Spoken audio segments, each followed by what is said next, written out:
Ladies and gentlemen, I'm delighted to be here again among such a large and distinguished gathering of political and business leaders.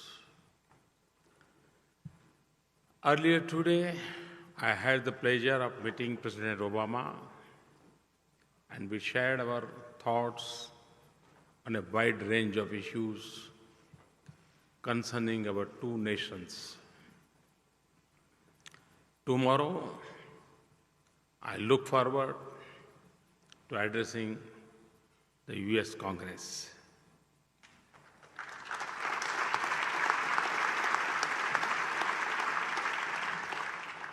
India's bilateral relationship with the United States is stronger than ever, and we both agreed that the future would be even brighter. I'm speaking to you at a time when the global economy continues to be weak. Several parts of the world are still facing very difficult conditions. This is a time when the world needs new engines of growth.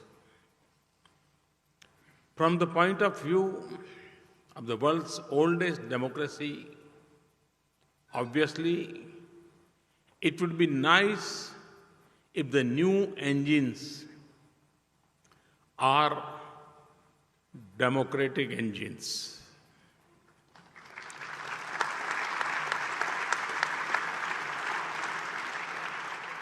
I'm happy to tell you that today India is poised to contribute as a new engine of global growth. A larger Indian economy has multiple benefits for the world. Obviously, India presents a large and growing market, but India is much more than a market.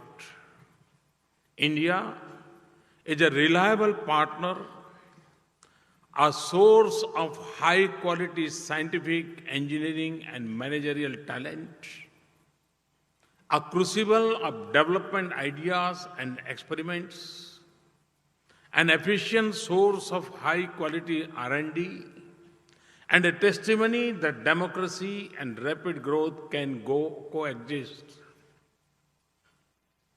As India embarks on a new era of development, it needs to learn much from America's tradition of entrepreneurship and innovation.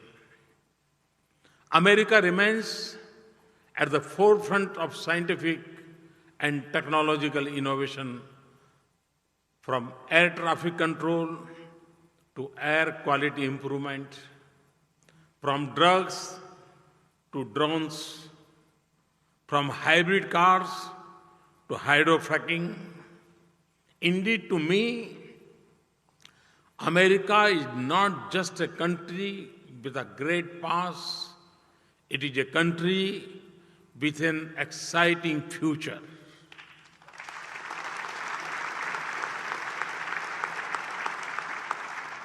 I am therefore sure that ours will be a partnership which sees both nations benefit. A very unique feature of the Indo-American relationship is the critical role of the Indian-American community in the US economy. It is rare that immigrants from one nation who becomes immigrants in other enjoy such high respect and repute in both countries. Indian Americans are a powerful connecting force in our growing economic cultural ties. I have just completed 2 years in the office. When I addressed you in 2014, I had just taken over the reins of government. We face a particular challenging domestic and external environment. Confidence of investors was at a low. Doubts were being expressed about the future of the Indian economy. The business community was unhappy with the inertia and stagnation that had set in. There was frustration with archaic policies and red tape. In 2 years, we have managed to overcome the odds and register an impressive economic performance. I want to take this opportunity to describe to you the key elements of our policies. I've said several times that my aim is to reform, to transform. For me, reforms are those policies that transform the lives of ordinary citizens. In the last 2 years, we have taken a comprehensive package of reforms which go beyond more economic reforms. I can classify them into 4 types. First, macroeconomic policies to create a strong foundation. Second, policies to stimulate growth and employment through investment and trade and to increase efficiency and productivity. Third, policies to ensure that growth benefits to the poor and the weaker section of the society, including women and farmers.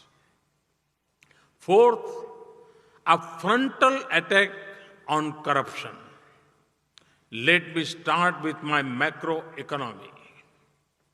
Since we took office, inflation, the fiscal deficit, and the balance of payments, current account deficit, have all fallen.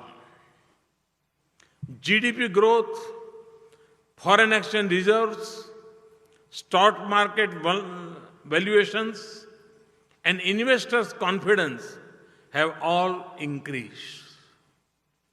This success is the result of a series of well-thought-out policies.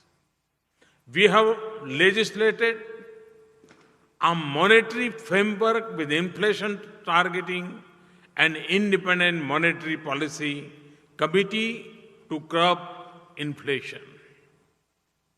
We embark on a course of fiscal consolidation, and our fiscal deficit has been reduced substantially in each of 3 budgets so far. Even while cutting the fiscal deficit, we have greatly increased productivity, public investment. This has been made possible in 2 years and 2 ways. Firstly, we impose carbon taxes on fossil fuels. We took the bold step of decontrolling diesel prices and thereby eliminated energy subsidies. We then replaced them with taxes. A clean environment says per ton has been increased by 8 times. Globally, there is much talk of carbon taxes, but much of it is just that talk. we have actually acted. Secondly, we have reduced wasteful expenditure through innovative methods and use of technology. Subsidiaries are increasingly credited directly to bank accounts of the deserving with foolproof biometric identifications. Let me now turn to our policies to stimulate growth and employment. This audience is probably aware of the sweeping liberalization that we have undertaken in foreign direct investment. We have put most sectors on automatic approval and opened up sectors like defense and railways to foreign investment. The long-pending insurance law reform was successfully passed. Several insurance companies, including American companies, have already enhanced their investment in the insurance sector. We have taken major steps to increase the ease of doing business and have already begun climbing steeply in the global ranking. We are encouraging foreign and domestic investors to set up high quality and efficient manufacturing facilities. We have greatly enhanced investment in roads, railways, ports, and waterways to improve logistics. We have made major process improvements in our ports to reduce the time taken for cargo to enter and exit. We admire the startup ecosystem in your country. We are making a beginning in replicating it. Our Startup India program has stimulated a new breed of innovators. In 2016, Capgemini has ranked Bengaluru as the 5th most preferred location for innovation centers. It was not even in the top 10 in 2015. For our economy to succeed, we need a strong banking system. We inherited a system where cronyism and corruption were believed to be rampant in banking decisions and appointments to public sector banks. I held the first ever retreat of a prime minister with bankers. We have set up a clear performance measures and accountability mechanisms. We are committed to ensuring adequate capital. Interference in banking decisions has ended.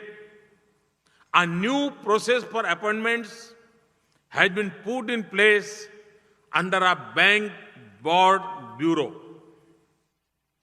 Credible and capable bankers have been appointed to head banks.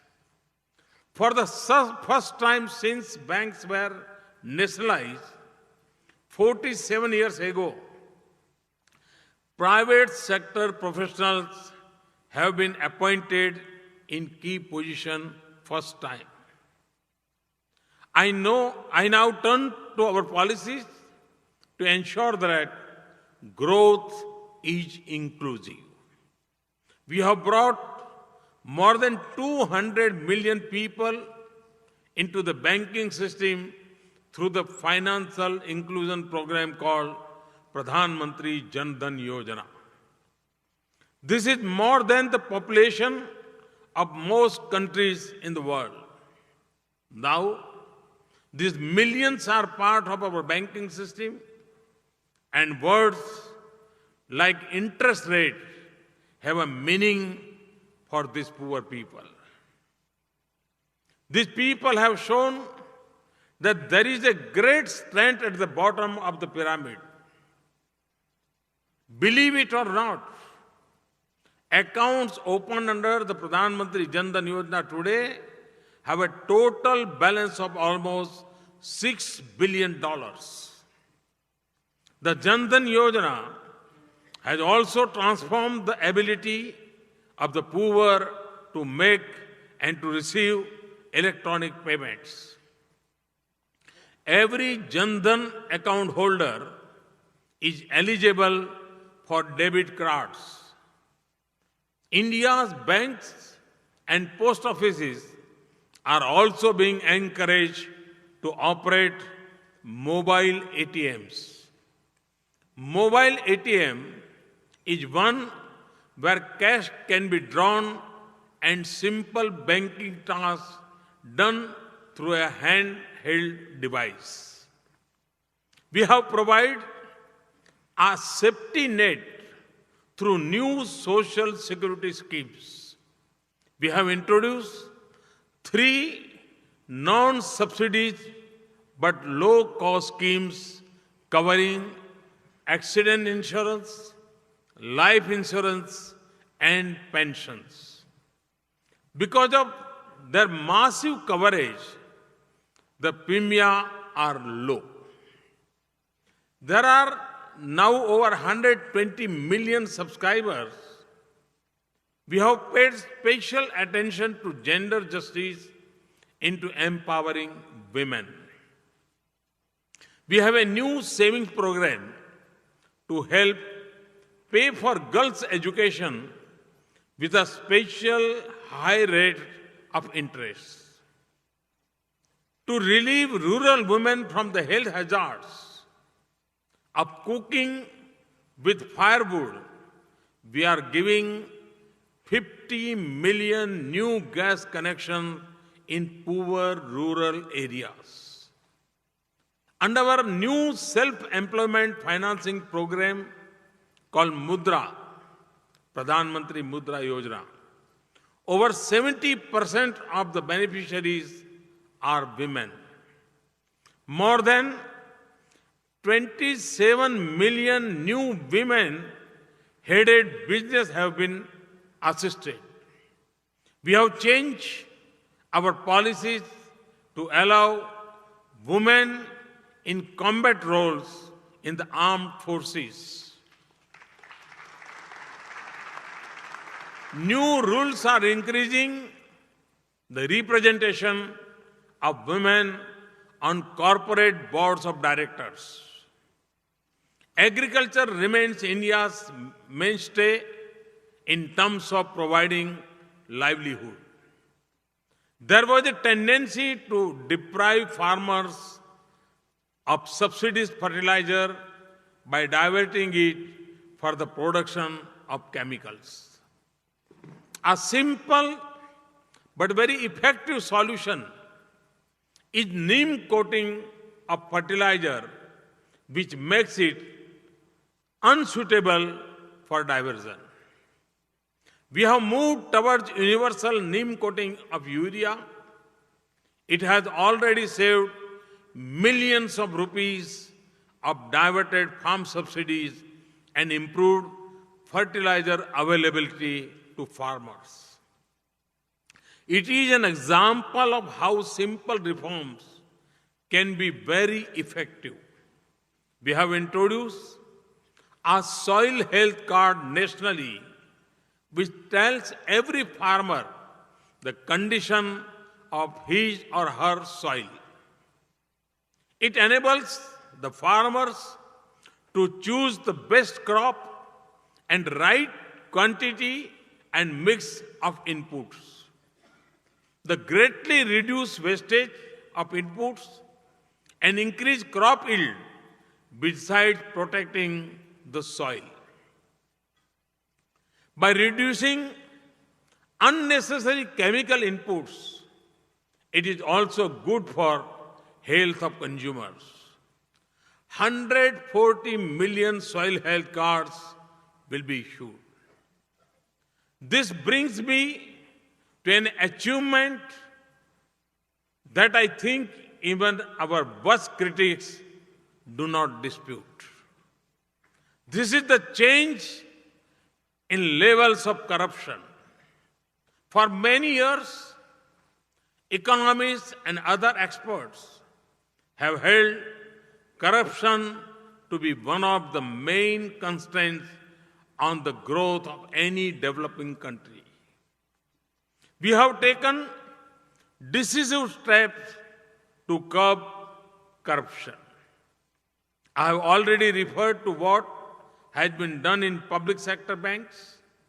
We removed discretion in allocation of key resources and moved to transparent auction of mines, spectrum, and FM radio licenses, and we have purged leakage through direct benefit transfer. We have revamped our personal management to ensure that senior positions are held by persons of integrity. We have launched an ongoing campaign against tax evasion and black money. The poor are the greatest beneficiaries of the reduction in corruption. Looking to the future, let me outline what I see as the path we will follow in the coming years. Firstly, we will continue to have disciplined and prudent macroeconomic policies. I firmly believe that sound macroeconomic fundamentals are necessary foundation for long-term sustainable growth. Secondly, we will combine this with a continued stress on inclusion and equity.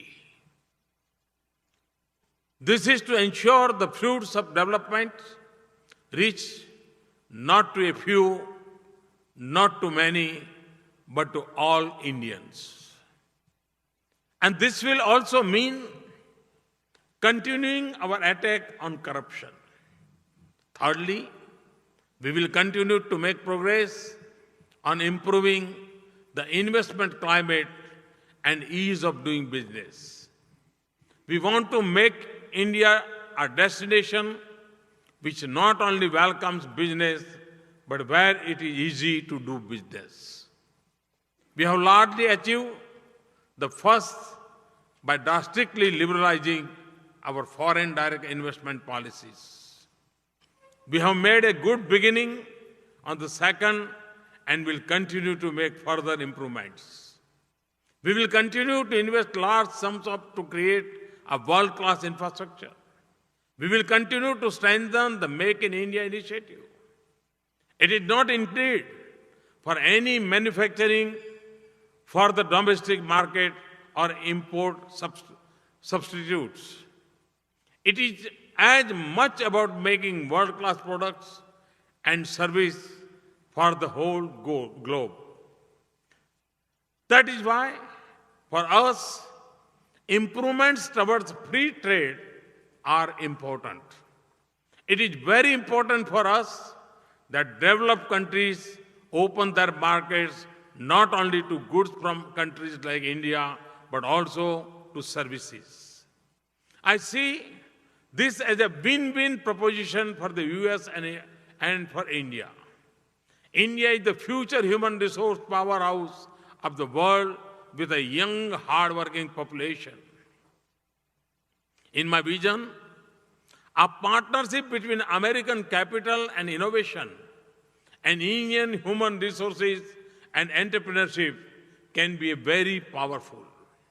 I am convinced we can strengthen both our economies through such a partnership. We will continue to make our tax policies more predictable. We have made major strides towards predictability by signing a number of advance pricing agreements with the United States. We are committed to taking this further. At the same time, like the US, we are cracking down on tax evasion and unfair tax avoidance. We will continue to provide strong protection to intellectual property rights in accordance with our newly announced policy. We will continue to open up our defense sector. I'm aware that licensing policies can sometimes slow down the process of investing in India's defense sector.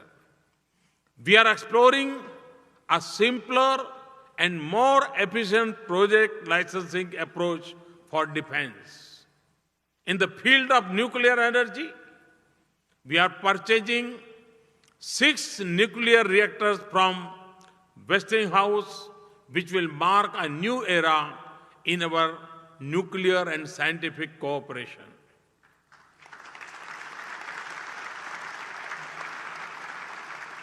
I was delighted when GE became one of the first companies to make a major investment in the newly liberalized railway sector. It is setting up locomotive manufacturing plants in Bihar. I expect many more such investments. The river Ganga has a special significance for India. The Namami Gange program to clean the river Ganga is on the verge of taking off. It will be a big priority over the coming years. This project offers major opportunities for American companies with their expertise in environmental engineering, water and sewage treatment, and the like. This project is a high priority for my government, and our aim is to restore the Ganga to its pristine glory.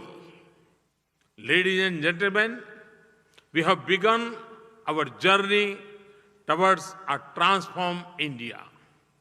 A transformed India with 1/6 of humanity will mean a transformed world.